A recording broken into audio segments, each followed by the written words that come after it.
وجعلنا نومكم سباتا, আর আমি তোমাদের জন্য ঘুমকে করেছি শান্তির বাহন।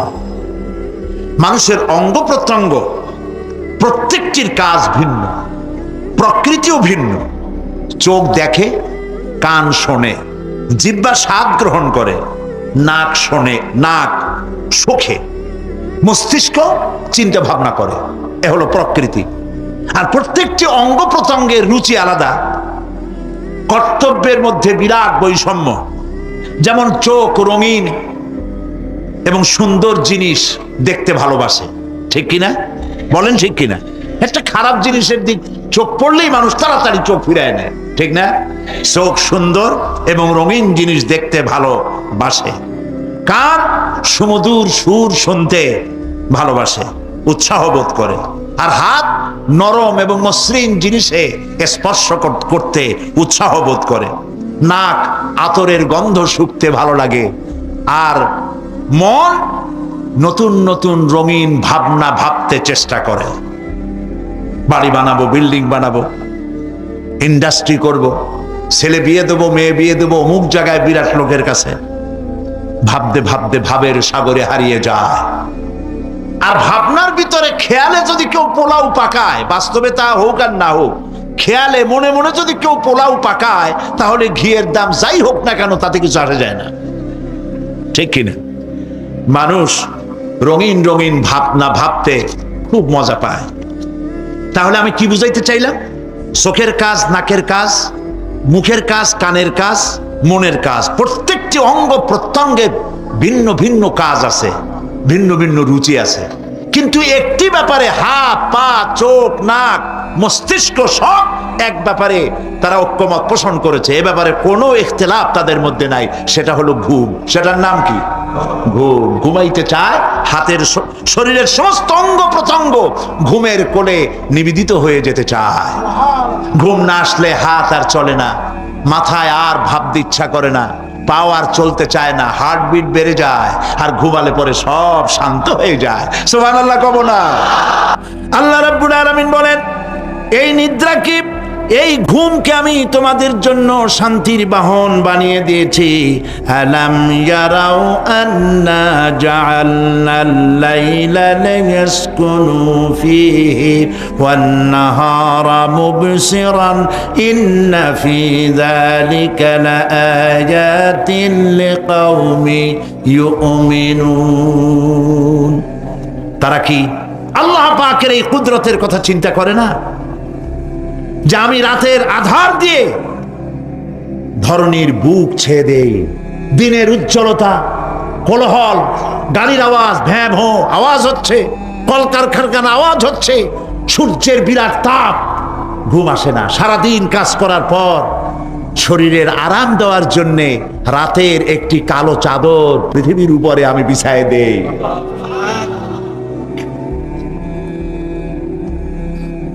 আর মানুষ আরাম গ্রহণ করে। শুধু মানুষ না, সব প্রাণী আরাম গ্রহণ করে। সুবহানাল্লাহ। এবং এরপরে দিনের আলো দিয়ে উদ্ভাসিত করি, যেন বিশ্রামের পর নতুন করে আবার কাজের সমস্ত উদ্দীপনা নিয়ে নতুন করে কাজে ঝাঁপিয়ে পড়তে পারে।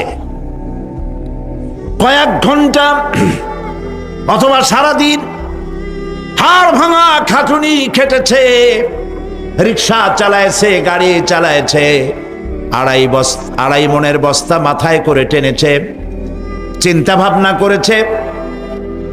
এরপরে যখন এই লোকটি কয়েক ঘন্টা মাত্র নিদ্রা গেল, আরাম পেল, মস্তিষ্ক হালকা হয়ে গেল, হার্টবিট কমে গেল, হাতের পায়ের কর্মোদ্দীপনা বেড়ে গেল, নতুন করে আবার কাজ করার জন্য সুযোগ এসে গেল। দুনিয়ার মানুষকে কর্মক্ষম রাখার জন্য আল্লাহ পাক ঘুমকে বানিয়েছেন নিয়ামত। সুবহানাল্লাহ বলেন। ওয়া মিন আয়াতিহি মানামুকুম বিল-লাইলি ওয়ান-নাহারি ওয়াবতিগাউ মিন ফাদলিহি। আল্লাহ পাক বলেন, তোমাদের রাত আর দিনের বেলায় নিদ্রা যাওয়া, এবং এটাই হচ্ছে তার অনুগ্রহ।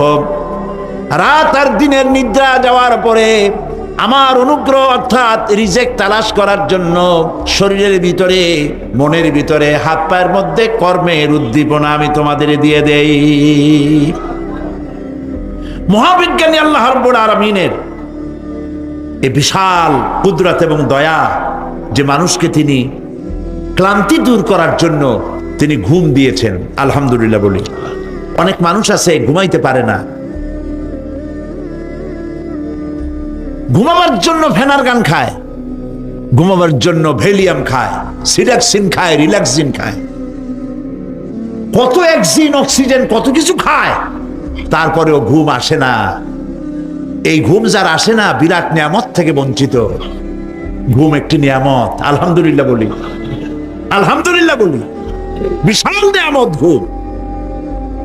আল্লাহ যে সমস্ত নিয়ামত আমাদের জন্ম থেকে শুরু করে এ পর্যন্ত বডির মধ্যে দিছেন, মৃত্যুর আগে আল্লাহ যেন একটিও কেড়ে না নেন, বলি আমিন। আল্লাহ রাব্বুল আলামিনের পরে বলেন, ওয়াজআলনা আল-লাইলা লিবাসা ওয়াজআলনা আন-নাহারা মাআশা, আর রাতকে করেছি আচ্ছাদন, আবরণ, দিনকে রুজি কামাবার জন্য ব্যবস্থা করে দিয়েছি। দিনের বেলা রুজি কামাবেন, দিনের বেলায় ঘুমায় থাকবেন না। বহুত মানুষ আছে সকালবেলায় ঘুম দিল, 12টা 1টা বাজে গেল। উর্দুতে ছোটবেলায় পড়েছিলাম, জিসনে সোয়া উসনে খোয়া, যে ঘুমাইলো সব সর্বনাশ করলো। অসময় ঘুমানো, অসময় ঘুমানো সর্বনাশ হয়ে যাবে সব। এই জন্য আল্লাহ পাক বলেছেন দিনটারে বানাইছি রুজি কামাবার জন্য। রুজি কামাও, রুজি কামানো এটা একটা ইবাদত। রুজি কামানো কি? হালাল রুজি কামাবেন, ইবাদত। আপনি যে আপনার স্ত্রীকে একটা ব্লাউজ কিনে দেন, কাপড় চোপড়, প্রয়োজনীয় কসমেটিক্স কিনে দেন, আপনি যে বাজার ঘাট করেন, সব হালাল পয়সা যদি হয় সাদকা দেওয়ার মতো সমান সওয়াব হবে। রুজি কামাইতে হবে, এটা আল্লাহ পাকের হুকুম, রুজি কামাও। ফাইদা কুদিয়াতিস সালাত ফান্তাশিরু ফিল আরদ ওয়াবতাগু মিন ফাদলিল্লাহ, সুবহানাল্লাহ বলেন। নামাজ যখন শেষ হয়ে গেল, ফাইদা কুদিয়াতিস সালাত, নামাজ যখন শেষ হয়ে গেল, ফান্তাশিরু ফিল আরদ, তখন জমিনে ছড়িয়ে পড়ো আর আমার অনুগ্রহ, রিস্ক অনুসন্ধান করো, সুবহানাল্লাহ। মসজিদে বসে বসে খালি তসবিহ টিপতে থাকো না, কাজের সময় কাজ করো। অফিস থেকে বলে আসছে জোহরের নামাজ পড়তে যাই, জোহরের নামাজ পড়িয়ে তারপর নফল পড়া শুরু করছে, এরপরে দোয়া দুরূদ পড়া শুরু করছে। 1 ঘন্টা অফিসের সময় নষ্ট করেছেন। ফরজ নামাজ, সুন্নত নামাজ পড়তে যতটুকুন লাগবে এর থেকে বেশি সময় নিলে বেতন হালাল হবে না। আপনি মিথ্যা কথা বলে, মিথ্যা ছুটি নিয়ে দিনের কাজ করতে পারেন না। আপনার রুজি হালাল হইতে হবে। আপনার নফল নামাজ পড়া দরকার, রাত পড়ে আছে, রাতের বেলা গিয়ে জনমের মতো নফল পড়েন, কে নিষেধ করবে? মনে থাকবে কথা। এই ঘূর্ণায়মান পৃথিবী নিয়মিত ঘুরছে, সূর্যের কাছে চলে যাচ্ছে, আবার দূরে সরে আসতেছে। আর এই ঘূর্ণায়মান আছে বলে, সূর্যের কাছে যায় আর আসে বলে, এক এলাকায় রাত হয় আর এক এলাকায় দিন হয়। এখন চট্টগ্রামে, বাংলাদেশে রাত 9:15, আর ঠিক একই সময় আমেরিকার নিউ ইয়র্কে এখন দিনের 9:15। যদি এরকম অবস্থা না হতো তাহলে এক এলাকার প্রাণীগুলি বাঁচত, অন্য এলাকার প্রাণীগুলি ঠান্ডায় ফ্রিজ হয়ে যেত। আমাদের এই পৃথিবী আল্লাহ পাকের এক অফুরন্ত নিয়ামত। এই অফুরন্ত নিয়ামত আল্লাহ পাক আমাদেরকে দিয়েছেন, আর এর মধ্যে, এর অভ্যন্তরে রয়েছে মানুষের খাদ্য তৈরি করার মতো প্রাণ শক্তি মাটির মধ্যে আল্লাহ পাক দিয়েছেন। পৃথিবীটা এটি সূর্যকে আর চন্দ্রকে আল্লাহ পাক একটা নির্ধারিত মেজারমেন্ট করে রেখেছেন, একটা ঠিক সঠিক জায়গায় রেখেছেন। বিজ্ঞানীরা বলেছেন সূর্যর যে ডিগ্রিতে এখন আছে ওর থেকে কয়েক ডিগ্রি যদি নিচে নেমে আসতো, গোটা পৃথিবী জ্বলে পুড়ে ভস্ম হয়ে যেত। আবার সূর্যটা যেখানে আছে ওখান থেকে আরো কয়েক ডিগ্রি যদি উপরে উঠে যেত, তাহলে গোটা পৃথিবী ফ্রিজ হয়ে যেত, প্রাণী জগতের অস্তিত্ব শেষ হয়ে যেত। চাঁদ সম্পর্কে বলা হয়েছে, চাঁদ যত ডিগ্রিতে আল্লাহ পাক স্থাপন করে রেখেছেন, ওর থেকে কয়েক ডিগ্রি উপরে যদি উঠে যেত, গোটা পৃথিবী মরুভূমি হয়ে যেত। আর যদি কিছু নেমে আসতো, গোটা পৃথিবীতে জলোচ্ছ্বাস হয়ে পানিতে পৃথিবী ডুবে শেষ হয়ে যেত। তাও সুবহানাল্লাহ বলবো না? এ সমস্ত কুদরত কার? আল্লাহ পাক। আল্লাহ রাব্বুল আলামিন এরপরে বলছেন ওয়াল জিবালা আওতাদা, মাটিকে বানালাম বিছানা, আর এই বিছানাকে এটা যেন তোমাকে নিয়ে নড়াচড়া করতে না পারে, সেই জন্য আমি পাহাড়গুলি পেরেকের মতো গেড়ে দিলাম। এখানে আছে যে পাহাড়কে পৃথিবীর মধ্যে পেরেকের মতো গেড়ে দিছি। কেন দিছি সেটি এসছে অন্য আয়াতে। আল্লাহ রাব্বুল আলামিন বলেন ওয়া আলকা ফিল আরদি রাওয়াসিয়া আন তামিদা বিকুম, আল্লাহ পাক বলেন তিনি জমিনে পর্বতের নোঙ্গর, পর্বতের পেরেক রকম করে এই পৃথিবীর মধ্যে গেড়ে দিয়েছেন, যেন পৃথিবীটা তোমাকে নিয়ে যেন হেলাদোলা করতে না পারে। এই পাহাড় পৃথিবীর ভারসাম্য রক্ষা করেছে। পাহাড়গুলি আজকে মানুষেরা কাটা শুরু করেছে। চিরগমে পাহাড় আছে না নাই? আছে কিনা? ইন্ডাস্ট্রি বানাবার জন্য, বাড়িঘর বানাবার জন্য পাহাড় যারা কাটছেন আত্মঘাতী কাজ করতেছেন। প্রকৃতির ভারসাম্য, এনভায়রনমেন্ট নষ্ট তো আমরাই করতেছি, ঠিক কিনা বলেন? কারা নষ্ট করতেছে? আমরা নিজেরাই করতেছি, আত্মঘাতী কাজ করছি। এই পৃথিবীতে কত পাহাড় দরকার, কত গাছ দরকার, কত পানি দরকার, সে কথা কে বলতে পারবেন? বলেন সবাই। আল্লাহ পাকের যা কিছু তিনি সৃষ্টি করেছেন সেগুলির উপরে হস্তক্ষেপ করা, কিছু কিছু জিনিসের উপরে হস্তক্ষেপ করা মারাত্মক আত্মঘাতী। পাহাড়গুলি দিয়ে এই সুউচ্চ পাহাড় শুধু খিল বানায় রাখছেন আল্লাহ, পেরেক বানায় রাখছেন, শুধু তাই নয়, এই পাহাড়ের উপরে পানি জমে থাকে বরফ হইয়া। আমরা যখন প্লেনে যখন যাই, ঢাকা এবং চিটাগং যে ফ্লাইটগুলি আসা যাওয়া করে, এগুলি 9,000, 10,000, 11,000 ফিট দিয়ে উচ্চতায় উড়ে আসে। কিন্তু আমরা যখন ইন্টারন্যাশনাল ফ্লাইটে উড়ি তখন সেগুলি চলে 35 থেকে 40,000 ফিট পর্যন্ত উচ্চতায় উড়ে যায়। পৃথিবী যে কত সুন্দর তা প্লেনে উঠলে বোঝা যায়।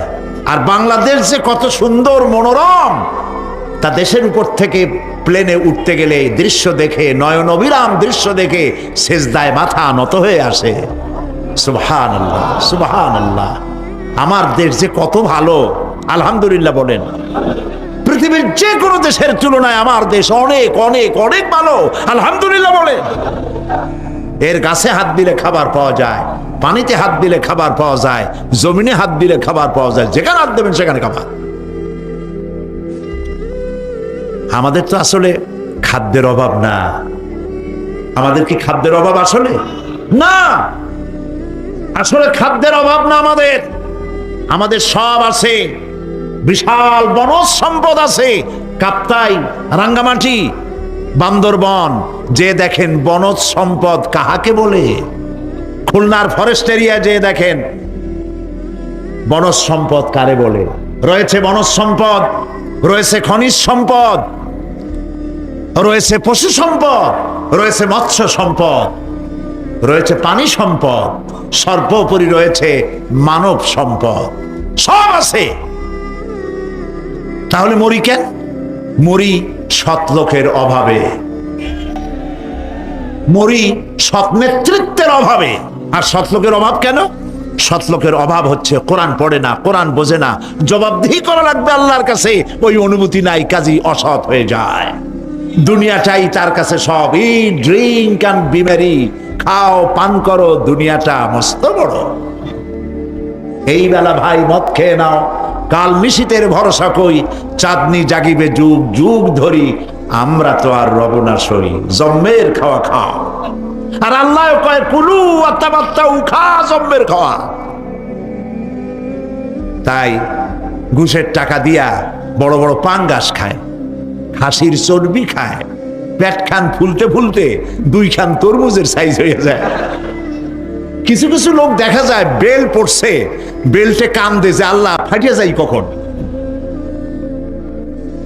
হালাল খান, বড় বড় পাঙ্গাস খাওয়া বাদ দেন, যা বেতন পান এ দিয়ে পাঙ্গাস কেনেন কেমনে? বিশাল পাঙ্গাসের চর্বি, খাসির চর্বি, এগুলো জম্মের মতো খাবেন, হার্টের ভিতরে করোনারি আর্টারি গুলি চর্বি দিয়ে ব্লক হয়ে যাবে। 2 দিন পরে অ্যানজাইনা শুরু হবে, হার্টের বেদনা, তারপরে বাইপাস অপারেশন। সুতরাং ওগুলো খাইয়া হারাম, খাইয়া কোনো মজা নাই। কম দামের জিনিস খান, যা হালাল বেতন পান, কম দামের জিনিস খান, কচু শাক খান। হাসতেছেন আপনারা? আরে ভাই, কচু শাকে 100% ক্যালোরি, কচু শাক খান বেশি করিয়া। বিদেশি আপেল, আপেল তো আমার দেশে হয় না, বিদেশি আপেল বেশি না খাইয়া দেশের পেয়ারা খান, 2টা আপেলের সমান 1টা পেয়ারা। কোক 7 আপ ইহুদিদের পণ্য না খাইয়া 1টা ডাব খান। আর বড় সাইজের পাঙ্গাস না খাইয়া চেলা, পুটি, মলা, ডলা, কাসকি, আর কি কয় বলে, কি ময়নাটিয়া, মোল্লা, মৌলানা সাহায্য করেন আমাকে, মোল্লা মোল্লা, তারপর লোচ্চা, জি, এগুলো খান। কি হবে? এগুলোর মধ্যে রয়েছে ফসফরাস, খাইলে পরে চোখের দৃষ্টি বাড়তে থাকবে, হার্ট অ্যাটাক করবে না, স্বাস্থ্য ভালো হবে। স্বাস্থ্য ভালো হওয়ার অর্থ পেটটা বিশাল আকারে হওয়া না, পেটটা ছোট হওয়া, সিনাটা চওড়া হওয়া, এইটার নাম স্বাস্থ্য ভালো। সেই জন্য আল্লাহ রাব্বুল আলামিন এই পৃথিবীতে মানুষগুলিকে সুন্দর করে সৃষ্টি করে তার খাওয়া, চলা ফেরা, ওঠা বসা সব কিছুকে একটি নিয়মতান্ত্রিক পদ্ধতিতে পরিচালিত করেছেন। এটা বুঝলে পরে কল্যাণ, না বুঝলে অকল্যাণ। তো আমি বলতেছিলাম, আমি পয়েন্ট ভুলে যাই নেই, পাহাড়ের উপর দিয়ে পাঙ্গাস মাছ পর্যন্ত আসছি। আসল বক্তব্য ছিল পাহাড়, আসল বক্তব্য ছিল কি? পাহাড়। প্লেনে ওড়ার সময় দেখেছি রাশিয়ার উপর থেকে যখন উড়ে যায়, টার্কি, ইটালি, আফ্রিকা দেশসমূহের উপর দিয়ে যখন উড়ে যায়, তখন দেখতে পাই নিচে পাহাড়ের মাথাগুলি সাদা ধপধপ করছে। প্রথমে তো বুঝি নাই যেগুলি কি, পরে জিজ্ঞেস করে জেনেছি। যখন প্রথম বিদেশে গেছি তখন বুঝি নাই, তারপরে বুঝতে পারলাম এ হলো আল্লাহ পাকের সেই কথা যে পাহাড়ের উপরে আমি পানি জমায় রাখি। এই জমাকৃত পানি সূর্যের চাপে গলাইয়া পাহাড় থেকে পাদদেশে নামাইয়া ফসল উৎপাদিত করি, যেখানে বৃষ্টি সম্ভব নয়। মানে বৃষ্টি যেখানে যাওয়ার প্রয়োজন নাই, সম্ভব নয় তা না, আল্লাহর কাছে অসম্ভব বলে কিছু নাই। কিন্তু কোথাও আল্লাহ পাক বৃষ্টি দিয়ে দেন, কোথাও সাগরের পানি, কোথাও খালের পানি, কোথাও নদীর পানি, কোথাও পাহাড়ের পানি দিয়ে এভাবে ব্যবস্থা করে দেন। এনভায়রনমেন্ট এগুলি নষ্ট করে ফেলছে। একটা দেশ আছে যার নাম, একটা মহাদেশ যার নাম অ্যান্টার্কটিকা। এই অ্যান্টার্কটিকা মহাদেশে কোনো মানুষ নাই, আছে শুধু পেঙ্গুইন। পেঙ্গুইন সাদা বডি, তার উপরে কালো একটা কোটের মতো গায়ে দেওয়া, পেঙ্গুইন, আর কিছু নাই, শুধু বরফ আর বরফ। এগুলি জমা করে রাখার মধ্যে রয়েছে আল্লাহ পাকের বিশেষ কুদরত, যা আল্লাহ পাক মানুষের জন্য তৈরি করে রেখেছেন। মানুষ বুঝতে পারে না। এনভায়রনমেন্ট নষ্ট করে ফেলার পরে এই বরফগুলি গড়ে যাচ্ছে, নষ্ট হয়ে যাচ্ছে। আল্লাহ পাক এই পৃথিবীর ভারসাম্য কিভাবে রক্ষা করেছেন তার বিজ্ঞান ভিত্তিক আলোচনা এই পরিবেশে স্বল্প সময় সম্ভব নয়, তবে আপনারা জানতে পারবেন কিভাবে, আমি বলে দেব ইনশাআল্লাহ। এরপরে আল্লাহ পাক বলছেন وَخَلَقْنَاكُمْ أَزْوَاجًا, আর এই পৃথিবীর বংশধারাকে, সৃষ্টি ধারাকে ঠিক রাখার জন্য আমি তোমাদেরকে জোড়ায় জোড়ায় সৃষ্টি করেছি। সুবহানাল্লাহ। প্রত্যেকটি প্রাণীর ভিতরে স্ত্রী জাতীয় পুরুষ জাতীয় আছেই, আছে কিনা বলেন? এমন একটা নামকরণ যেখানে শুধু পুরুষ নারী নাই, স্ত্রী জাতীয় নাই, আছে নাকি? নাই। বংশধারা বৃদ্ধি করার জন্য প্রত্যেকটি প্রাণী আল্লাহ পাক বলছেন জোড়ায় জোড়ায় বানাইছি, তোমাদেরকেও আমি জোড়ায় জোড়ায় বানিয়েছি। আর কি করেছি? আল্লাহ পাক বলছেন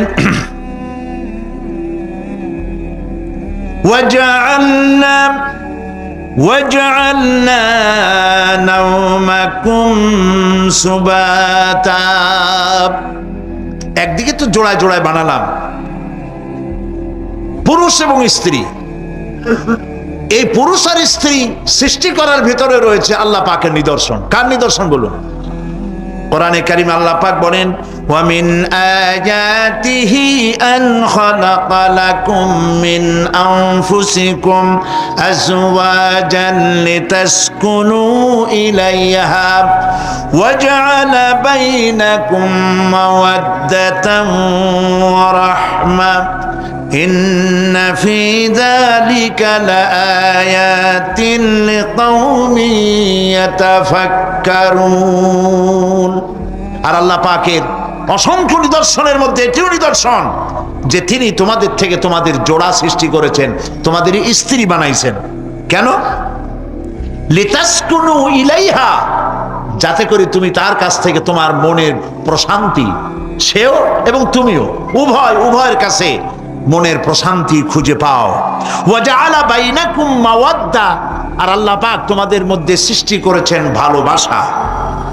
ওয়া রাহমা, আর পরবর্তী সময় সৃষ্টি করেছেন দয়া এবং করুণা। লিতাসকুনু ইলাইহা বলতে বোঝানো হয়েছে যে এই ব্যবস্থা আপনি আপনি হয়নি, এটি একটি উদ্দেশ্যকে লক্ষ্য করে হয়েছে। একে অপরের নিকটে যেন শান্তি পায়, প্রশান্তি পায়, একজন আরেকজনের কাছে পূর্ণ মাত্রায় তাই মিলিত হওয়ার জন্য নির্জন পরিবেশের আশ্রয় নেয়। আর এভাবে করি আল্লাহ পাক মানব বংশের এই ধারাকে অব্যাহত রেখেছেন। সুবহানাল্লাহ। ওয়া জাআলা বাইনাকুম মাওয়াদ্দা, আর তোমাদের মধ্যে আল্লাহ পাক ভালোবাসা সৃষ্টি করেছেন। এই কথা বলার এর ব্যাখ্যা কি? ভালোবাসা সৃষ্টি করেছেন এর ব্যাখ্যা এরকম হতে পারে, কয়েক রকম। আমি যেটা জেনেছি সেটি হচ্ছে এরকম, ভালোবাসা সৃষ্টি হওয়ার তো কথা ছিল না। এক পর্যায়ে ভালোবাসা থাকবে কোন একটি বিশেষ সময়, বাকি সব সময় ঝগড়া হবে, এটাই হওয়া স্বাভাবিক ছিল। ধরুন মেয়ের বাড়ি চট্টগ্রাম, ছেলের বাড়ি বরিশাল। মেয়ে শুটকি খেতে খুব পছন্দ করে, ছেলের গন্ধও সহ্য করতে পারে না। ছেলে বলে খড়ে জাত দে, আর মেয়ে বলে খড়ে জাত দে, আর ছেলে বলে যে কমে যাও। মানে একজন আর একজনের ভাষার সাথে মিল নাই। কথা ঠিক কিনা বলেন? ভাষার সাথে মিল নাই, রুচির সাথে মিল নাই। একজনের টক পছন্দ করে আর একজনের টক সহ্য করতে পারে না, আর একজনের শুটকি খায় আর একজনের শুটকি পছন্দ করে না। কাজে রুচি আর অভ্যাস ইত্যাদি দিয়ে সারাদিন স্বামী স্ত্রীর মধ্যে ঝগড়া হওয়া স্বাভাবিক ছিল, ঠিক না? আল্লাহ পাক বলেন সেখানে আমি এই স্বামী স্ত্রী যখন হয়ে যায় তখন দুজনের মধ্যে আমি ভালোবাসার সৃষ্টি করে দেই। আর সে ভালোবাসা এমন পর্যায়ে চলে যায়, স্ত্রী তার স্বামীর জন্য জীবন দিতে চায়, স্বামী তার স্ত্রীর জন্য জীবনের সবকিছু উজাড় করে দিতে চায়। ওয়া জাআলা বাইনাকুম মাওয়াদ্দা, এরপরে সৃষ্টি করি রাহমা। ওই ভালোবাসা ছিল যৌবন কেন্দ্রিক, বিশেষ এক উদ্দেশ্যকে সামনে রেখে। কিন্তু যখন যৌবনে ভাটি লাগলো তখন ওই উদ্দেশ্য আর থাকলো না। তখন আল্লাহ পাক বলেন এই সময় তো দুজনের মধ্যে রাগারাগি, খেসাখেসি ইত্যাদি হয়, স্বাভাবিক ছিল, কিন্তু তা হইল না। আমি রহমত দিলাম, করুণা দিলাম। এখন বুড়ারে সারে বাঁচে না, আর বুড়াও বুড়িরই সারা বাঁচে না। তাও আমরা সুবহানাল্লাহ কব না? এইসব কথা শুনিয়া সুবহানাল্লাহ যদি বলানো লাগে কইয়া তাহলে তো বড় সমস্যার কথা। শুনলেন কি আর বুঝলেন না কি? প্রিয় ভাই সব, আমি বুঝতে পারছি আপনারা বলেন ঠিকই, তবে শুনতে শুনতে মোহমুগ্ধ হয়ে বলার সময় পান না। আলহামদুলিল্লাহ, বলি আলহামদুলিল্লাহ। তো আল্লাহ রাব্বুল আলামিন পরস্পরের মধ্যেই ভালোবাসা সৃষ্টি করলেন। এটি আল্লাহ পাকের আয়াত। এটা আল্লাহ পাকের কি বলুন? আয়াত মানে কি? নিদর্শন। এমন এক কিতাব, এমন এক কোরআন আল্লাহ পাক আমাদের কাছে দান করেছেন। আর রহমান আল্লামাল কোরআন, কোরআন তিনি রহমান আমাদের কোরআন শিখিয়েছেন, এমন কোরআন যার সংরক্ষণ পদ্ধতি অবিকল রয়ে গেছে। কোরআন যেভাবে নাজিল হয়েছিল সেইভাবেই আছে, না উল্টা পাল্টা হয়েছে? উল্টা পাল্টা হয়নি। কোরআনে কারিমে রব্বুল আলামিন বলেন, উল্টা পাল্টা না হওয়ার কারণ শোনো, এই পৃথিবীর বুকে যত বই কিতাব আছে, যত ধর্ম পুস্তক আছে, সব পরিবর্তন হয়েছে, পরিবর্তন হয়েছে, তারমিম তারিফ হয়ে গেছে। বাইবেলের অবস্থা তো এমন, বাইবেল সম্পর্কে বর্তমানে বলা হচ্ছে ওর ভিতরে আল্লাহর একটা ওয়ার্ড নাই। বর্তমান বাইবেলে আল্লাহর একটা বর্ণ নাই। এত উলট পালট সর্বনাশ হয়ে গিয়েছে। এখন তারা মুসলমানদেরকে গ্রহণযোগ্য করাবার জন্য দেখুন, ষড়যন্ত্র একরকম না, হাজারো রকমের ষড়যন্ত্র। তারা তাদের বাইবেলের মধ্যে এখন লিখতেছে আয়াত, আয়াত নম্বর এত। আগে লিখতো পদাবলী, পদাবলী এত নম্বর পদ, এত নম্বর পদাবলী, এভাবে লিখতো। এখন লিখতেছে আয়াত নম্বর অত। আগে লিখতো সদা প্রভু, এখন লেখে আল্লাহ তাআলা খোদাবন্দ। আখিরাত, রিসালাত, নবুয়ত, এইসব কথাগুলি, ইসলামের মূল পরিভাষাগুলি তারা গ্রহণ করে মুসলমানদেরকে বিভ্রান্ত করার চেষ্টা করে। আমার বন্ধুগণ, সব ধর্মীয় পুস্তকগুলি যেখানে তারমিম তাহরিফ হয়ে গেল, কোরআনের কোনো পরিবর্তন আজও। কোরআন নাজিল হচ্ছে, রাসূল করিম বুখারী শরীফে এসেছে, প্রতি রমজান মোবারকে হযরতে জিবরাইল আসতেন, হুজুরকে বলতেন, হুজুর আপনি তেলাওয়াত করেন, আমি শুনি, যতটুক নাজিল হয়েছে পড়েন। হুজুর পড়তেন, জিবরাইল শুনতেন, আবার জিবরাইল পড়তেন, হুজুর শুনতেন। এমনি করে করে যে বছর হুজুর ইন্তেকাল করবেন, হুজুরের জীবনের শেষ রমজান মোবারকে কোরআন নাজিল পরিপূর্ণ হয়ে গেছে। হযরত জিবরাইল বলেন, হুজুর কোরআন তো নাজিল তামাম হয়ে গিয়েছে, এবার আপনি পুরা কোরআন পড়ে আমারে শোনান। হযরতে রাসূল পুরাটা পড়ে 30 পারা পড়ে শোনায় দিলেন, জিবরাইল শুনলেন। এবার জিবরাইল বলেন, হুজুর আমি তেলাওয়াত করতেছি, আপনি শুনেন। হযরতে জিবরাইল 30 পারা পড়লেন, হুজুর শুনলেন। আবার হযরত জিবরাইল বলেন, হুজুর এবার আবার আপনি পড়েন। হুজুর পড়লেন, জিবরাইল শুনলেন, আবার জিবরাইল পড়লেন, হুজুর শুনলেন। তার মানে হলো হুজুর যে বছর ইন্তেকাল করলেন, ওই বছরের রমজান মোবারকে হযরত জিবরাইল 2 বার পড়েছেন, হুজুর শুনেছেন, আর হুজুর 2 বার পড়েছেন, জিবরাইল শুনেছেন, যাতে করে একটা জের জবর, একটা আয়াত, একটা সেমিকোলন যেন বাদ না পড়ে যায়। কোরআনে কারীম মুখস্থ করার জন্য আল্লাহ রাব্বুল আলামিন এটাকে স্থায়ী করার জন্য বাধ্যতামূলক করেছেন, নামাজের ভিতরে তেলাওয়াত করতে হবে। মানুষ নামাজের মধ্যে তেলাওয়াত করে সওয়াবের জন্য, সকালে পড়ে, বিকালে পড়ে, অর্থ সহকারে বুঝে পড়ে, রাত্রে পড়ে, দিনে পড়ে। পৃথিবীতে এমন একটা মুহূর্ত নাই যখন কোরআনে কারীম তেলাওয়াত হয় না। জোরে কোন সুবহানাল্লাহ। মানুষ এটাকে তেলাওয়াত করতেছে, মুখস্থ করতেছে। এই কোরআন শরীফের ভিতরে রয়েছে সবকিছু। এর মধ্যে রয়েছে ইতিহাস, এর মধ্যে আছে বিজ্ঞান, এর ভিতরে রয়েছে দর্শন, ভূতত্ত্ব, উদ্ভিদতত্ত্ব, নৃতত্ত্ব, খতত্ত্ব, জ্যোতির্বিজ্ঞান। এর ভিতরে রয়েছে মানুষের পারিবারিক নীতি, সামাজিক নীতি, চুক্তি নীতি, বন্ধি নীতি, যুদ্ধ নীতি, মানুষের যা প্রয়োজন সবকিছু এ কোরআনে কারীমের মধ্যে আল্লাহ পাক সন্নিবেশিত করে দিয়েছেন। জোরে কোন সুবহানাল্লাহি ওয়া বিহামদিহি। আমার ভাইয়েরা, কোরআন এর পরিচয়ের কথা বলতেছিলাম। আল্লাহ পাক কি কোরআন আমাদের শিখালেন, কোন কোরআন আমাদের শিখিয়েছেন, সেই কোরআনের পরিচিতি আপনাদের সামনে আমি তুলে ধরতেছি। আমি নিজে না, এবার কোরআন তার পরিচয় নিজেই দেবে। কেউ যদি কোরআনের কাছে জিজ্ঞাসা করে, কোরআন তুমি কোথা থেকে নাজিল হয়েছ, কে তোমাকে নাজিল করেছে, এই প্রশ্ন যদি কেউ কোরআনের কাছে করে, কোরআন নিজেই তার জবাব দিতে পারে কিনা? কোরআন নিজেই বলে, তানজিলাম মিম্মান খালাকাল আরদা ওয়াস সামাওয়াতিল উলা। এই কোরআন নাজিল করেছেন তিনি, যিনি ওই সুউচ্চ আকাশ আর জমিনকে যিনি সৃষ্টি করেছেন, সেই আল্লাহ আমারে নাজিল করেছেন। কোরআনের কাছে কেউ যদি প্রশ্ন করে, ও কোরআন এই পৃথিবীতে নাজিল হওয়ার আগে তুমি কোথায় ছিলে, কেউ যদি প্রশ্ন করে, কোরআনে কারীম নিজে নিজের পরিচয় শোনায়, আমি কোথায় ছিলাম শোনো, বাল হুয়া কুরআনুম মাজিদুন ফি লাউহিম মাহফুজ, বরং এই কিতাব অতীব মর্যাদা সম্পন্ন সুরক্ষিত ফলকে লিপিবদ্ধ ছিল, আমি ছিলাম লৌহে মাহফুজে, সেখান থেকে এসেছি। যদি কেউ প্রশ্ন করে কোরআন কি, কোরআন তুমি কার উপরে অবতীর্ণ হয়েছ, জবাব কোরআন নিজেই দেয়, ওয়া আমিনু বিমা নুজিলা আলা মুহাম্মাদ ওয়া হুয়াল হাক্কু মির রাব্বিহিম, ঈমান আনো সেই জিনিসের উপরে যেটা মুহাম্মদ সাল্লাল্লাহু আলাইহি ওয়াসাল্লামের উপর অবতীর্ণ হয়েছে। আবার অন্য আয়াতেও জবাব পাওয়া যায়, তাবারাকাল্লাযী নাযালাল ফুরকানা আলা আবদিহি লিয়াকুনা লিল আলামিনা নাযীরা, অতীব বরকতপূর্ণ মহান সত্তা সেই আল্লাহ রাব্বুল আলামিন, যিনি তার বান্দার পরে ফুরকান অবতীর্ণ করেছেন। সুবহানাল্লাহি বিহামদি। কোরআনের নাম আমি বলেছিলাম শুধু কোরআন নয়, অনেক নাম আছে। কোরআনের আরেক নাম ফুরকান, কোরআনের আরেক নাম কি? আল ফারকু বাইনাল হাক্কি ওয়াল বাতিল। কোরআন হচ্ছে সেই মহাসত্য যা মিথ্যা এবং সত্যের মধ্যে পার্থক্য সূচিত করে, মঙ্গল এবং অমঙ্গলের মধ্যে পার্থক্য সৃষ্টি করে, যা সত্য এবং মিথ্যার মধ্যে তাফরিকা সৃষ্টি করে, সত্যকে মানুষকে বুঝিয়ে দেয়, তার নাম হচ্ছে ফুরকান।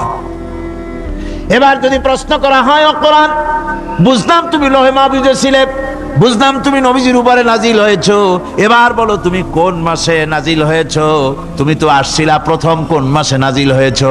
এ প্রশ্ন যদি কেউ করে, কোরআন তার জবাবে বলবে, শাহরু রমাদানাল্লাযী উনজিলা ফীহিল কুরআন, রমজানের পবিত্র মাসে আমি অবতীর্ণ হয়েছি। সুবহানাল্লাহ। যদি প্রশ্ন করা হয়, রমজানে তো আসছো, কিন্তু প্রথম নাজিল হয়েছিল কোন সময়? ওটা কি দিন ছিল না রাত ছিল? কোরআন তার জবাবে বলে, ইন্না আনজালনাহু ফি লাইলাতিল কদর, কদরের পবিত্র রাতে আমি এই পৃথিবীতে আমার আগমন ঘটেছিল। যদি প্রশ্ন করা হয়, বুঝলাম সবই, কেন নাজিল হয়েছে তুমি, এই পৃথিবীতে তোমার আসার উদ্দেশ্য কি, মূল কাজটা কি? এই প্রশ্ন যদি করা হয়, কোরআনে কারীম তার জবাবে বলে, শোনো কেন এসেছি, লিতুখরিজান নাসা মিনাজ যুলুমাতি ইলান নূর, আমার মিশন হচ্ছে গোটা বিশ্ব মানবতাকে পুঞ্জীভূত জমাট বাঁধা অন্ধকারের ভেতর থেকে টেনে বের করে আলোর সন্ধান দিতে, আলোর দিকে আনার জন্য আমি কোরআন নাজিল হয়েছি। গোটা পৃথিবীর মানুষ আছে অন্ধকারের ভিতরে। কিসের মধ্যে? অন্ধকার কি? অন্ধকার হচ্ছে পুঁজিবাদ, অন্ধকার সমাজতন্ত্র, অন্ধকার ধর্ম নিরপেক্ষতাবাদ, অন্ধকার জাতীয়তাবাদ, মানুষের তৈরি করা যত মতবাদ সব কি? জোরে কোন, সবগুলি কি? অন্ধকার। আজকে আসার সময় দেখলাম দেওয়ালে লেখা, সমাজতন্ত্র আমরা প্রতিষ্ঠা করে ছাড়বো। চিন্তা করলাম, যারা লিখছেন তারা কি পাগল না ছাগল? কি আশ্চর্য কথা! যেই মতবাদ পৃথিবীর মাটি থেকে যে জন্মগ্রহণ করেছে, এই মতবাদ সেই দেশের লোকেরা ঝাঁটা মেরে তাদের দেশ থেকে বিদায় করে দিল, তাদের টোটাল হাতি বিদায় করে দিল, পতাকা ছিন্ন ভিন্ন করে জুতার তলে পিঠ শেষ করে দিল। তৈরি করা শত সহস্র বিলিয়ন বইগুলি আগুন জ্বালিয়ে দিল। বাংলাদেশের কিছু ছাগল সমাজতন্ত্র এখন টিকায় রাখবো, এটা মাথা খারাপ, পাগল না মাথা গোল বুঝতে পারছেন? আমার বন্ধুগণ, এগুলি সব অন্ধকার। এই অন্ধকারের ভেতর থেকে মানুষগুলিকে টেনে আনবে কোরআন কিসের দিকে? আলোর দিকে।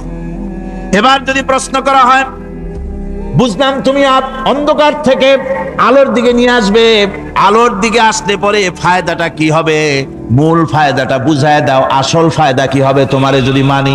কোরআন তার জবাব দেয়, নিজের পরিচয় নিজে তুলে ধরে, ফামান তাবিআ হুদায়া ফালা খাউফুন আলাইহিম ওয়ালা হুম ইয়াহজানুন।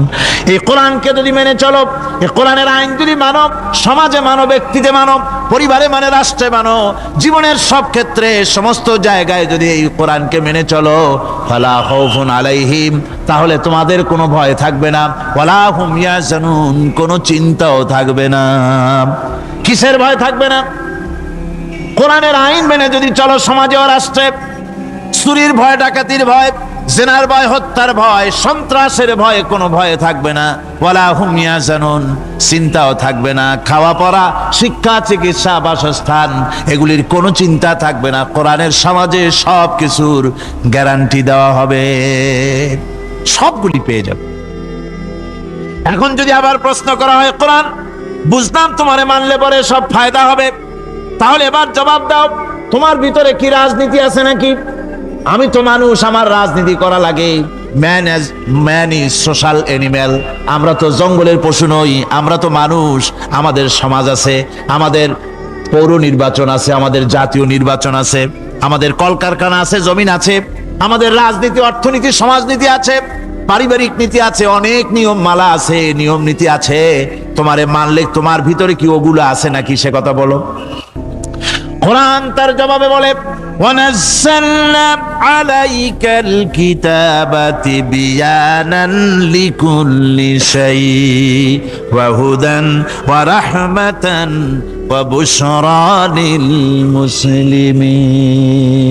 কোরআন জবাবে বলে, শুনে রাখো, শুধু অর্থনীতি, সমাজনীতি নয়, শুধু রাজনীতি আর শিক্ষানীতি, যুদ্ধনীতি নয়, তোমার জীবনে যা কিছু দরকার, ইহকালে যা কিছু দরকার, পরকালে, সব কথাগুলি আল্লাহ রব্বুল আলামিন আমি কোরআনের সিনার ভিতরে খুলে খুলে বর্ণনা করে দিয়েছেন।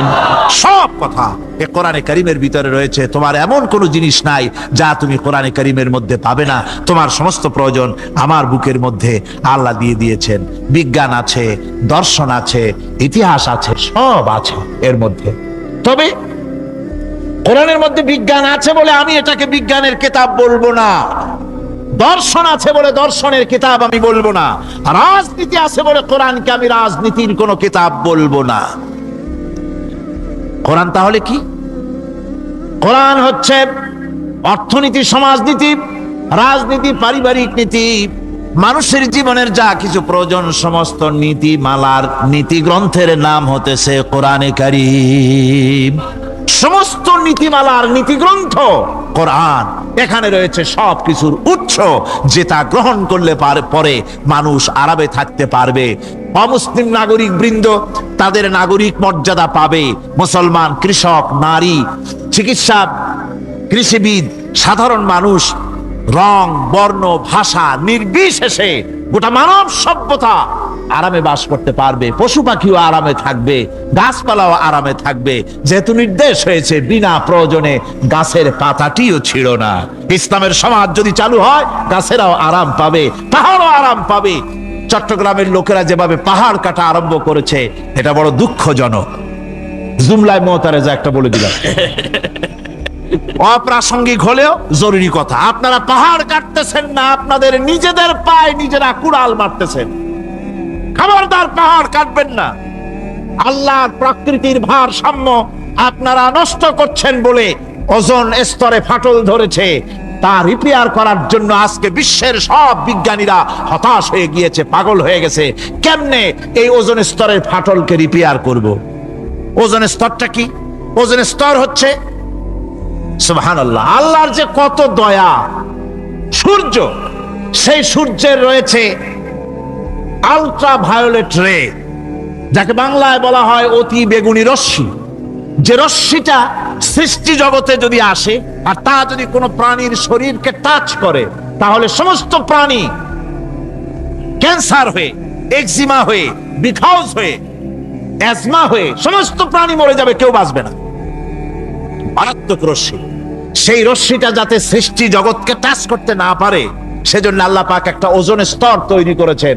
ওখানে এসে ওটা বাধাপ্রাপ্ত হয়, পৃথিবীর মাটিতে আসে না। যা কিছু পৃথিবীর মানুষের জন্য, পৃথিবীর জন্য কল্যাণকর, সেগুলি সূর্য থেকে আসতে থাকে। সুবহানাল্লাহ ওয়া বিহামদি। যেটা ক্ষতিকর, সেটা আল্লাহ পাক আটকায় রাখেন। এখন সেই ওজোন স্তরে ফাটল ধরলো, কেমনে ফাটল ধরলো? ফাটল আপনি আমি ধরাইছি। বন্ধুগণ, মনে রাখতে হবে নবী হচ্ছেন মাসুম, বেগুনাহ এবং নেতা, আর মুহাম্মদ সাল্লাল্লাহু আলাইহি ওয়াসাল্লাম হচ্ছেন বিশ্ব নেতা, এটা কোনো সন্দেহ নাই। এই নবীর অনুসরণ করতে হবে।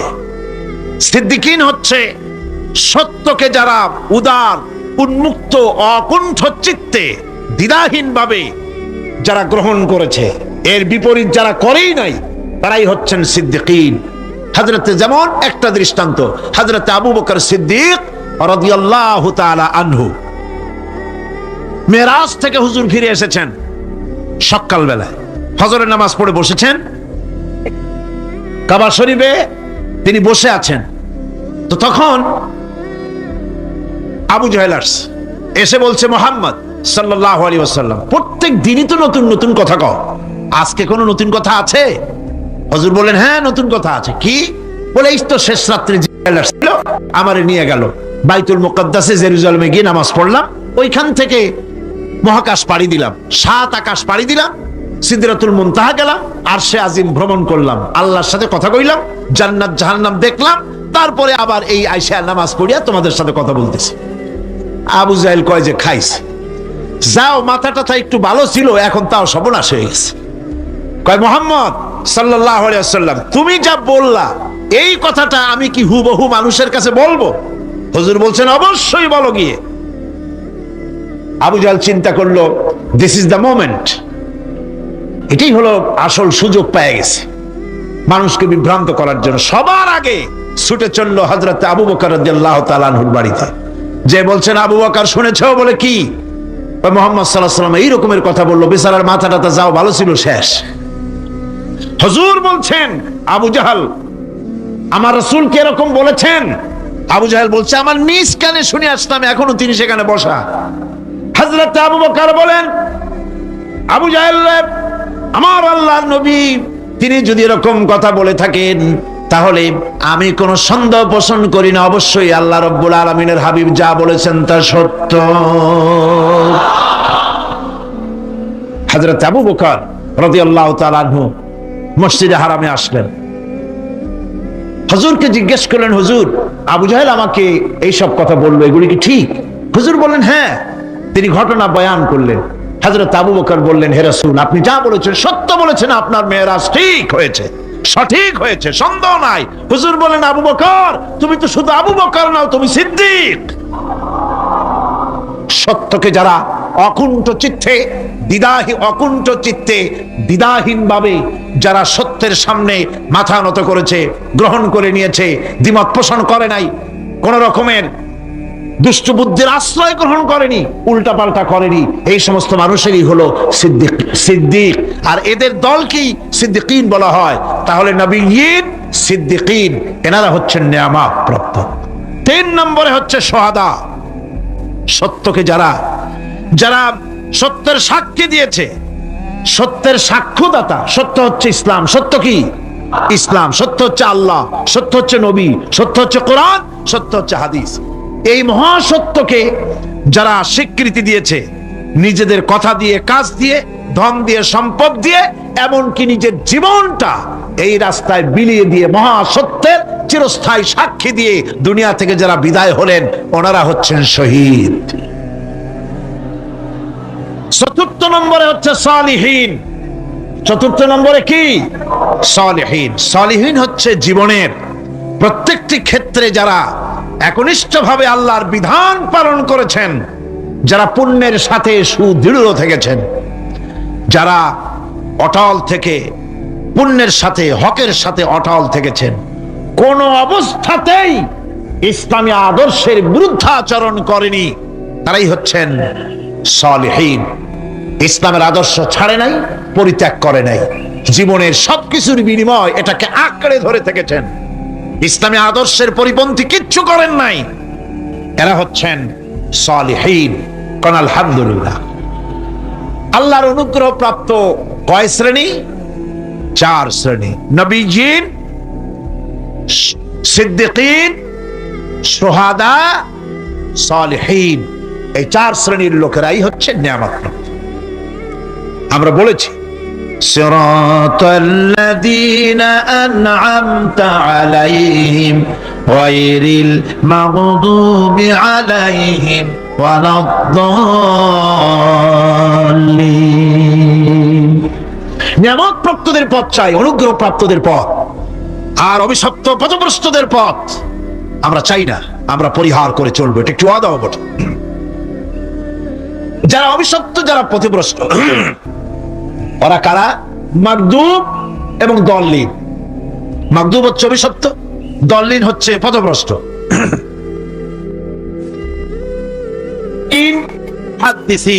সব একমত, মাগদুব হচ্ছে ইহুদিরা। মাগদুব কারা বলেন না, কারা? আর দল্লিন অভিশপ্ত কারা? ইহুদিদের। অভিশপ্ত হওয়ার কারণটা কি? আল্লাহ রাব্বুল আলামিন বলেন, শোনো কারণ কি। وَضُرِبَتْ عَلَيْهِمُ الْمَسْكَنَةُ ذَلِكَ بِأَنَّهُمْ كَانُوا يَكْفُرُونَ بِآيَاتِ اللَّهِ وَيَقْتُلُونَ الْأَنبِيَاءَ بِغَيْرِ حَقٍّ ذَلِكَ بِمَا عَصَوْا وَكَانُوا يَعْتَدُونَ। তাদের উপর দারিদ্র এবং অসহায়তার অভিশাপ বর্ষিত হয়েছে। এর কারণ হলো তারা আল্লাহ পাকের আয়াতকে অস্বীকার করেছে, তারা অকারণে আল্লাহর নবীদেরকে হত্যা করেছে এবং প্রত্যেকটি ব্যাপারে আল্লাহর শরীয়তের সীমা লঙ্ঘন করেছে। হযরত হুযায়ফা রাদিয়াল্লাহু তাআলা আনহু তিনি একবার ইয়েমেন সফর করেছিলেন। এক মসজিদে নামাজ পড়লেন, একজনকে তিনি নামাজ পড়তে দেখলেন। নামাজ পড়তে দেখে তিনি অপেক্ষা করলেন। লোকটার নামাজ হয়ে যাওয়ার পর তিনি প্রশ্ন করলেন, আল্লাহর বান্দা, তুমি কতদিন এরকমের নামাজ পড়তেছো? তিনি বললেন, প্রায় 40 বছর তো হবে আমি এরকম নামাজ পড়তেছি। হযরতে হুযায়ফা বলেন, তুমি কি আমারে চেনো? কয়, না, চিনি না। হযরত হুযায়ফা বললেন, আল্লাহর বান্দা শোনো, আমি হচ্ছি আল্লাহর নবী মুহাম্মদুর রাসূলুল্লাহ সাল্লাল্লাহু আলাইহি সাল্লামের সাহাবী হুযায়ফা। ও আল্লাহর বান্দা, তুমি যেভাবে নামাজ পড়েছো এইরকম যদি 40 বছর নামাজ পড়ে থাকো, আল্লাহর কসম করে বলি, নবীজি যে নামাজ শিখাইছেন তোমার সে নামাজ হয় নাই। রাসূলুল্লাহ নামাজ হয় নাই, নামাজ পড়লেই হবে না। রাসূলুল্লাহ বলেছেন, সাল্লু কামা রাআইতুমুনি উসাল্লি, নামাজ পড়ো সেইভাবে যেভাবে আমারে পড়তে দেখো। বিশ্বাস করুন ভাইরা, নামাজ যদি না হয়, হরতাল করিয়া, মিছিল করিয়া, বিক্ষোভ করিয়া, যে কোনো আন্দোলন করে ইসলামকে বিজয়ী করা যাবে না যতক্ষণ পর্যন্ত নামাজ সহি না হবে। নামাজ হচ্ছে ফাউন্ডেশন, নামাজ নাই কিচ্ছু নাই। ঠিকঠাক করে 2টা সেজদা দিয়ে উঠে যাবেন, আপনার ইসলামী আন্দোলনের 4 পয়সার দাম নাই। নামাজ আগে, জিহাদের ময়দানেও নামাজ, যেখানে আছেন ওখানেই নামাজ পড়তে হবে, আর তা পড়তে হবে আদবের সাথে, মুহাব্বতের সাথে। আপনারা বিরক্ত হচ্ছেন না তো? আবু গেড়েছেন, কয়েকজনকে পাহারার দায়িত্ব দিলেন রাতের বেলায় পাহারা দিতে। এই নামাজ হচ্ছে মুসলমানদের সবচেয়ে বড় জিনিস। নামাজ হয় না, নামাজ যত পড়া হয় অধিকাংশ নামাজ হয় না। নামাজের ভিতরে তাদিল আর কাম, তাদিল করা ওয়াজিব। যতক্ষণ দাঁড়িয়ে থাকবেন, রুকুতে থাকবেন, যতক্ষণ দাঁড়ায় থাকবেন ততক্ষণ অন্তত 1 তাসবিহ পরিমাণ তো বটেই। যদি তা না হয়, রুকুত থেকে দাঁড়ালেন, সেজদায় চলে গেলেন, ওয়াজিব তরক হলো। সেজদা দিলেন না, নামাজ ফাসেদ হয়ে গেল, নষ্ট হয়ে গেল নামাজ। এটা পাগলামি না, নামাজ সহিভাবে আদায় করতে হবে। নামাজ থেকে দাঁড়াবেন, রুকুত থেকে দাঁড়ায় গেলেন, বলবেন রব্বানা লাকাল হামদ। কোন রব্বানা লাকাল হামদ হামদান কাসীরান তাইয়িবান মুবারাকান ফিহি। একজন সাহাবী এই দোয়াটা পড়ছিলেন। নামাজ শেষ করে আল্লাহর নবী প্রশ্ন করলেন, নামাজের ভিতরে অতিরিক্ত এই কথাগুলি কে বলেছো? সাহাবী ভয় পেয়ে গেলেন। ভয় ভয় তিনি বললেন, হুজুর আমি বলেছি। হুজুর বললেন, তুমি জানো না আমি নবী, তুমি নবী না, আমি যা দেখি তুমি দেখতে পাও না। তুমি যখন এই দোয়াটা পড়তেছিলে আমি লক্ষ্য করেছিলাম আল্লাহর রহমতের ফেরেশতারা প্রতিযোগিতা করতেছিল তোমার আমল নামায় কে কত বেশি নেকি লিখবে। রুকুতে দাঁড়ায়া এটা পড়বেন, সেজদায় চলে যাবেন, 2 সেজদার মাঝখানে ততক্ষণ বসে থাকবেন যতক্ষণ একটা সেজদার ভিতরে ছিলেন। পড়বেন আল্লাহুম্মা গফিরলি ওয়ারহামনি ওয়াহদিনি ওয়াআফিনি ওয়ারযুকনি। নামাজের মধ্যে দোয়া করতেছেন, আল্লাহ আমারে ক্ষমা করে দাও। এসব দোয়া সব হুজুরের। আমাকে ক্ষমা করো, আমাকে হেদায়েত দাও, আমাকে সুস্থ করো, আমাকে রহম করো, আমাকে রিজেক্ট দাও। সুবহানাল্লাহ। নামাজের ভিতরে দোয়া কবুলের সময়, নামাজের সেজদার ভিতরে দোয়া কবুল হয়। এইভাবে করে রাসূল করিম সাল্লাল্লাহু আলাইহি ওয়াসাল্লামের নামাজটা কেমন হক্কানি উলামাদের কাছ থেকে জেনে নেবেন। যেহেতু হুজুর বলেছেন সাল্লু কামা রাআইতুমুনি উসাল্লি, নামাজ পড়ো সেইভাবে যেভাবে আমাকে পড়তে দেখো। নামাজের ভিতরে একাগ্রতা লাগবে, ভালোবাসা লাগবে, ভয় লাগবে, মুহাব্বত লাগবে। পরিপূর্ণ সময় নিয়ে শান্তিপূর্ণভাবে নামাজ পড়তে হবে। আর যত তাড়াহুড়া সব হচ্ছে নামাজের মধ্যে, ঠিক কিনা? রাসূল করিম সাল্লাল্লাহু আলাইহি ওয়াসাল্লামের যে নামাজ, হুজুর যেভাবে নামাজ পড়েছেন, হাদিসে যা পাওয়া যায়, হাদিসে বুখারীতে সব আছে, দেখে নিবেন, সেইভাবে নামাজটা আদায় করে নিবেন। কিয়ামতের দিন আল্লাহ রাব্বুল আলামিন সর্বপ্রথম বান্দাকে প্রশ্ন করবেন কি? বুখারী শরীফে এসেছে, আন আবি হুরায়রা রাদিয়াল্লাহু তাআলা قال سمعت رسول الله صلى الله عليه وسلم يقول إنما يحاسب به العبد يوم القيامة من عمله صلاته। বুখারী শরীফের হাদিস, আল্লাহ রাব্বুল আলামিনের নবী বলেন, হযরত আবু হুরায়রা হাদিস খানা বর্ণনা করেছেন, তিনি বলেন যে আমি রাসূলের মুখে শুনেছি কিয়ামতের দিন আল্লাহ রাব্বুল আলামিন সর্বপ্রথম তার বান্দার কাছে প্রশ্ন করবেন, বান্দা নামাজ আদায় করেছিলি কিনা? নামাজ সর্বপ্রথম প্রশ্ন। যেরকম সর্বপ্রথম প্রশ্ন কি? নামাজ। এই নামাজ আপনার বাচ্চাদেরকে যখন 7 বছর বয়স হবে নামাজের হুকুম করবেন। 10 বছরে নামাজ না পড়লে প্রহার করতে বলা হয়েছে। নামাজের জন্য কড়াকড়ি করতে হবে। পুরুষ নারী মেয়েদের মাসের ভিতরে কখনো কখনো তাদের যে সমস্ত মাসলা মাসাইল আছে সেই অনুযায়ী কখনো তাদের ক্ষমা আছে, বাকি তাদের নামাজ পড়তে হবে। আর পুরুষের জন্য পাগল হয়ে যাওয়া, বেহুশ হয়ে যাওয়া ছাড়া নামাজ মাপ নাই, নামাজ পড়তেই হবে। এই যে নামাজ, যে নামাজ না হলে ঈমান থাকবে না, ঈমান নষ্ট হবে, কিয়ামতে জাহান্নামে যাওয়া লাগবে, এসব কথা শোনার পর আজকের তাফসীরুল কোরআন মাহফিলে আমরা কি ওয়াদা করতে পারি যে আমরা মালাকুল মউত যতক্ষণ পর্যন্ত আমাদের মাথার কাছে না আসবে নামাজ ছেড়ে দেব না? এই ওয়াদা কি করতে পারি? 2 হাত উঁচু করুন, বলেন, ইয়া আল্লাহ, আমি তোমার নামে শপথ করছি, যতদিন মালাকুল মউত আমার মাথার কাছে না আসতেছে ততদিন পর্যন্ত ফরজ নামাজ, ফরজ রোজা ছেড়ে দেব না। ইয়া আল্লাহ, মৃত্যু পর্যন্ত আমার এই ওয়াদা পালনের তৌফিক আমাকে দান করো, আমিন। আমার আমেরিকার সফরের সময়, যে বাড়িতে আমি আমেরিকায় থাকি, কুইন্স এলাকায়, নিউ ইয়র্ক সিটিতে, সে বাড়িওয়ালা চাকরি করে। সে আমাকে বলল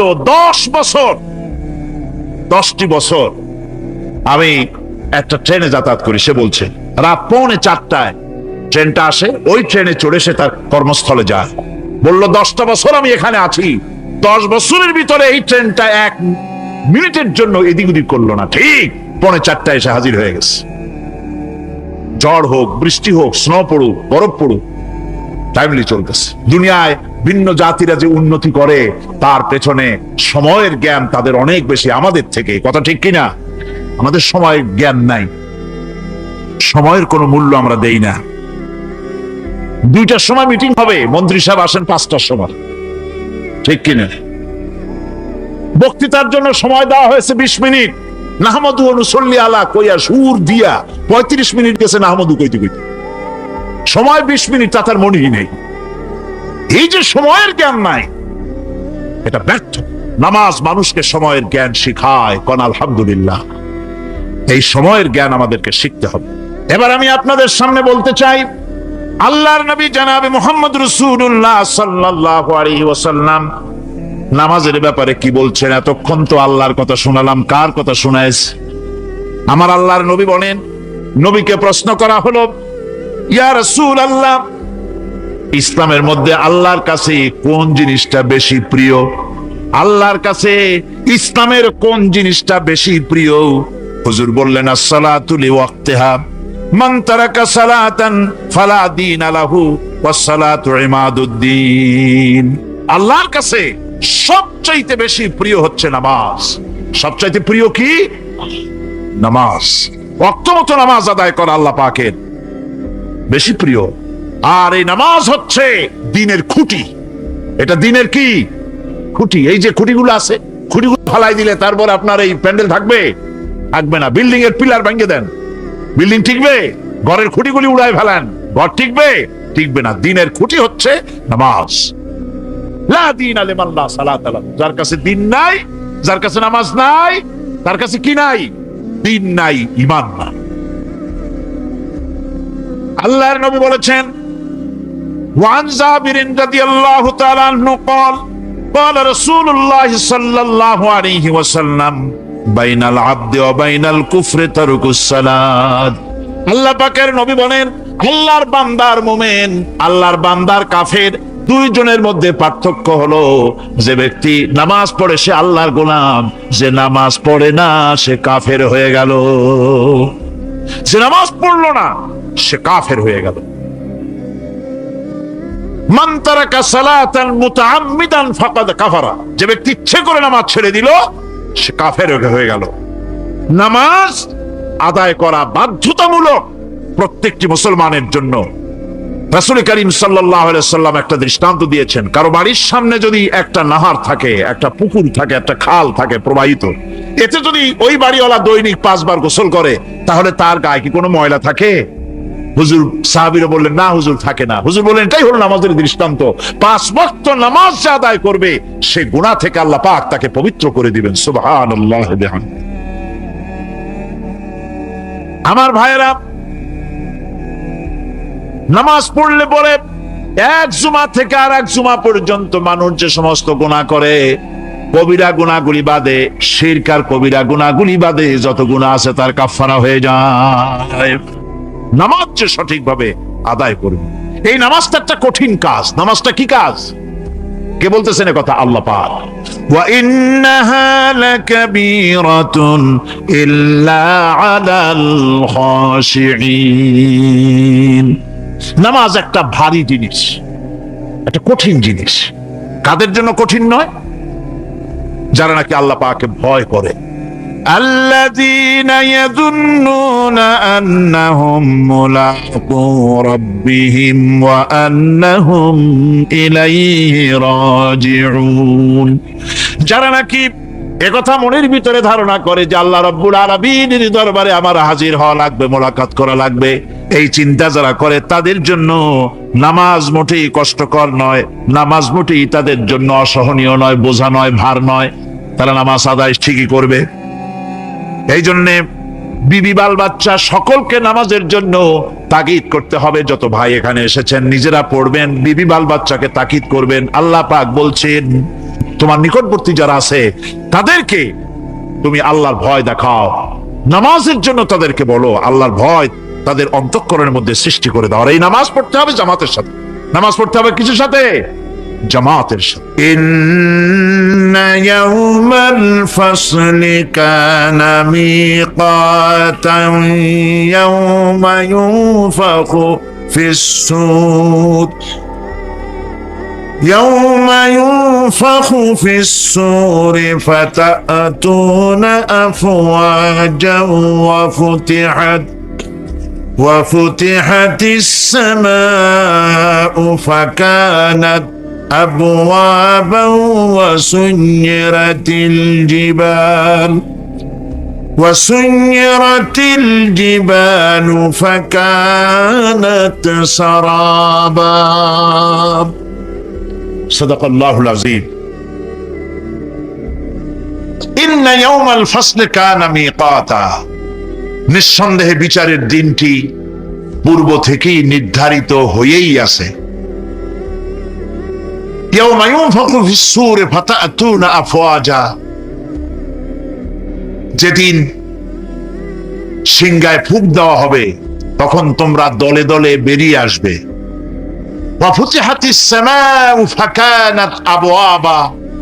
আর আকাশ সমূহ খুলে দেওয়া হবে, তখন তা শুধু দরজা আর দরজা হয়ে যাবে।